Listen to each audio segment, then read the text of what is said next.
Welcome back, boys and girls. And today we're going to talk about how to dress for success.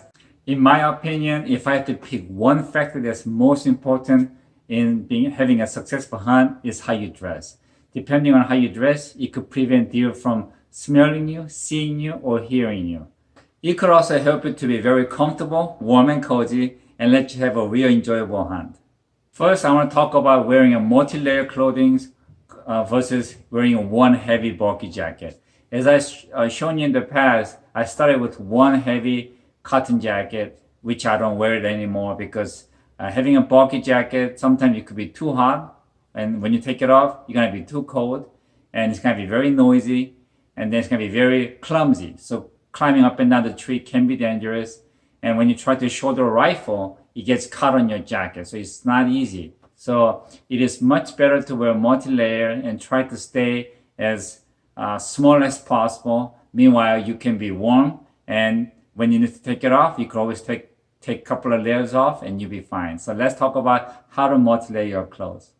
First, you have to pick your long johns.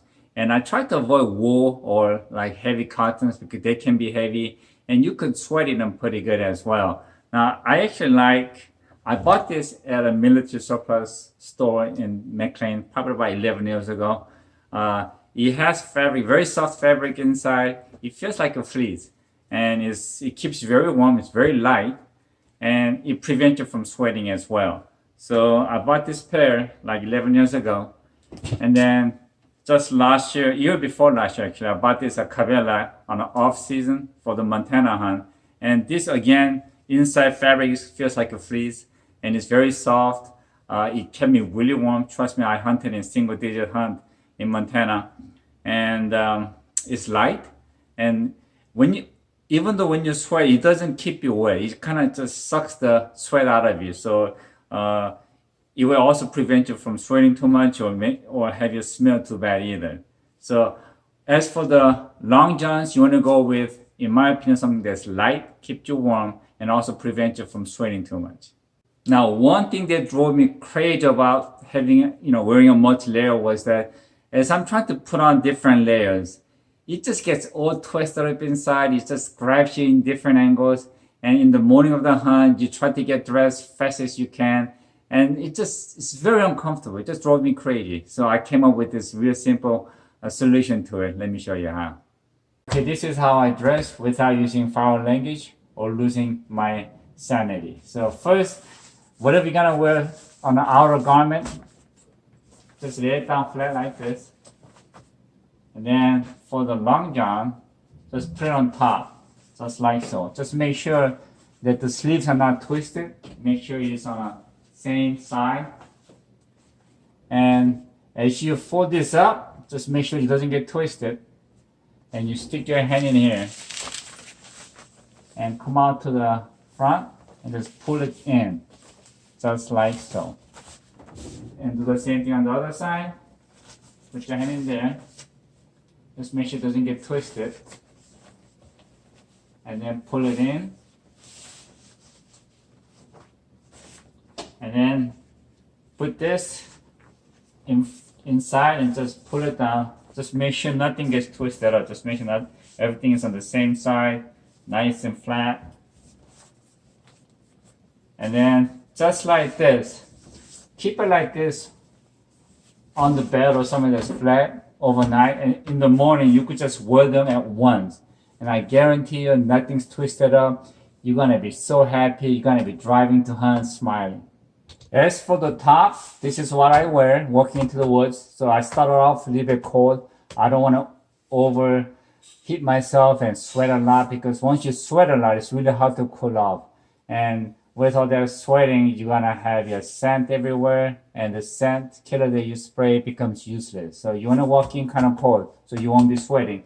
Now, but I have my down jacket and my light scent lock jacket in my backpack. So when I'm up in the tree, and once I'm up in the tree and ready, and I let myself cool off, and then I start wearing my layers again so that I won't be too cold and I won't be sweating as well.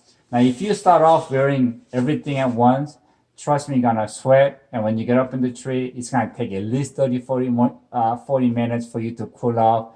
And even with that, having so much sweat in you, you're gonna feel cold. So again, you wanna start with a light as you walk in, and then just have this ready in your backpack. Now, this is a very light jacket, so they don't weigh hardly nothing, but they keep you really warm. So that's why I have this down jacket. Now, when you wear your long john pants, you don't want to have socks over like this, because right at the bend, it's going to get very uncomfortable when you're climbing up the tree or coming down from the tree or climbing up the hill. So you actually want to pull it up a little bit like so, and then put the socks over it, and then keep it in place. This way you have this much room here, and this becomes much more comfortable.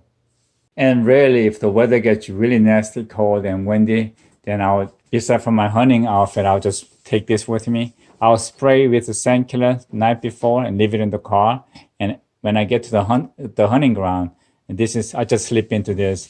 This really keeps me warm.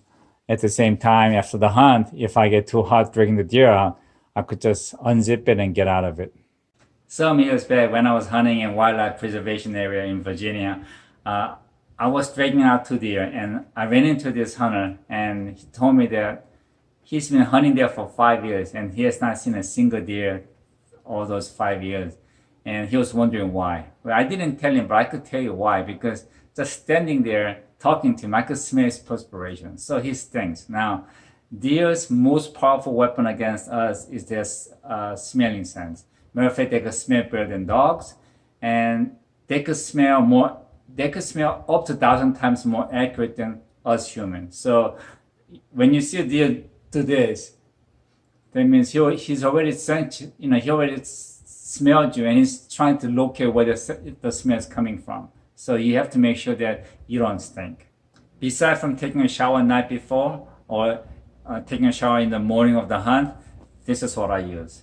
This is called sand killer, and I spray this stuff on from my socks to my hat, my mask, my jacket, my every hunting outfit you could think of, my gloves and everything, because I want to make sure that my smell don't get me busted.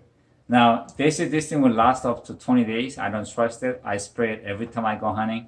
And talk about the gloves. Now, because I film while I hunt, I like to have my gloves in different ways. If it's not too cold, I just wear one of these gloves that has rubbery texture, so it's easy to grab your guns or whatever you need, or climb a tree stand or whatever.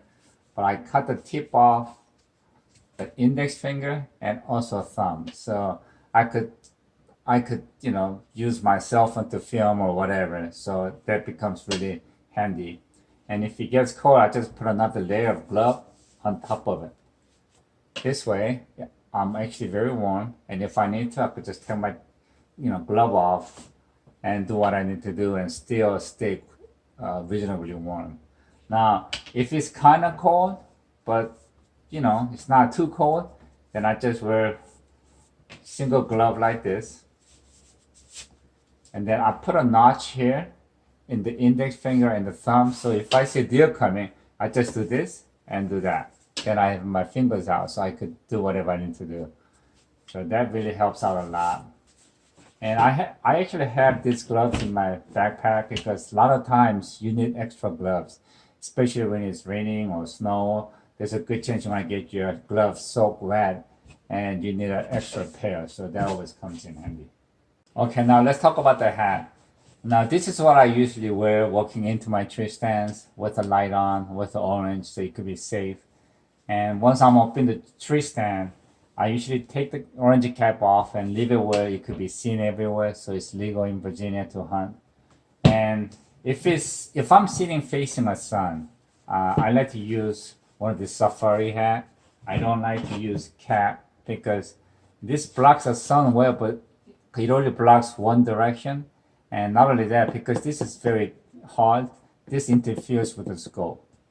And safari hat is very flexible, and you have a good shade all around, so it really gives you a protection from sun, and you could see better because you're not blinded by the sunlight. And if I'm not facing the sun, then this is what I wear, especially in the colder morning, because this covers the ear.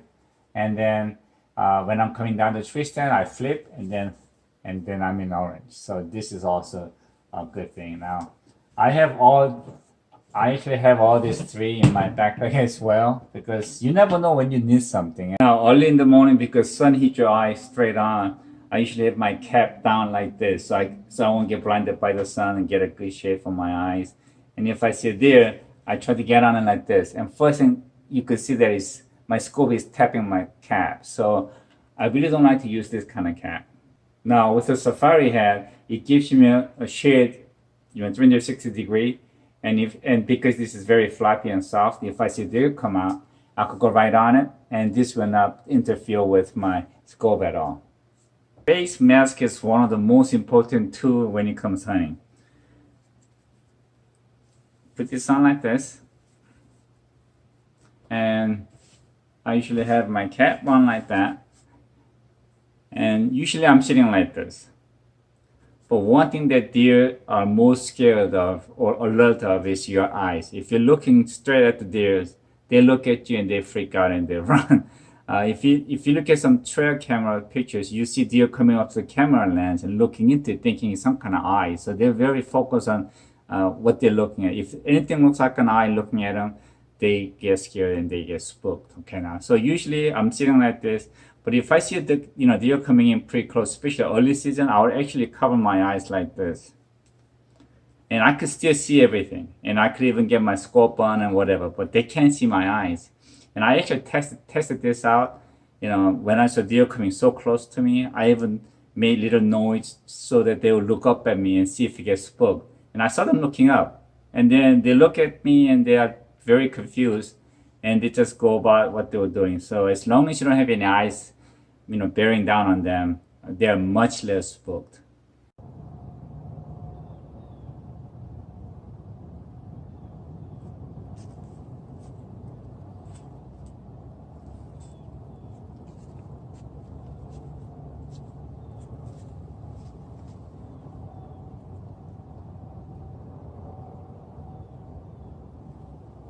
Now on a very cold day, you really can't have that see-through face mask. So I wear face mask that's made of fleece, so it's warmer.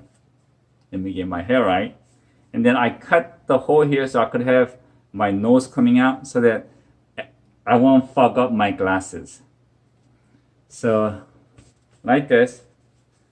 And I'm pretty much covered pretty well, but I still have my eyes showing. So I usually like to have my my safari hat down a bit low, and then try to make the smallest gap so I could see him, but they really can't see me too well.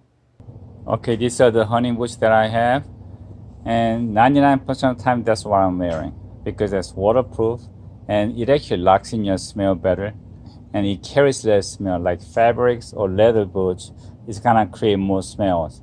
So that's what I always go to. So I bought this before I bought that, but after I bought that, I'm always wearing this. Unless you're walking more than 10 miles a day, like in Montana, when I went to Montana, that's what I wore because that's very comfortable to walk long distance. But walking 5 to 7, 8 miles a day, that's a lot better. You could cross creek, water, you name it, no problem. And if you got blood on your boots, that's really easy to clean. Other hands, you could see a little bit of blood here because this thing won't come off that easy. So if you're gonna spend money on the boots, I say first go with that boot. Best time to buy hunting equipment and hunting clothes are toward the end of the season or right after the season, like from January to March. Now after April, the price go back up to regular price, getting ready for the next season. And lastly, like always, thank God for what you have. Enjoy your life with what you got. But mostly remember, you gotta dress for success. See ya.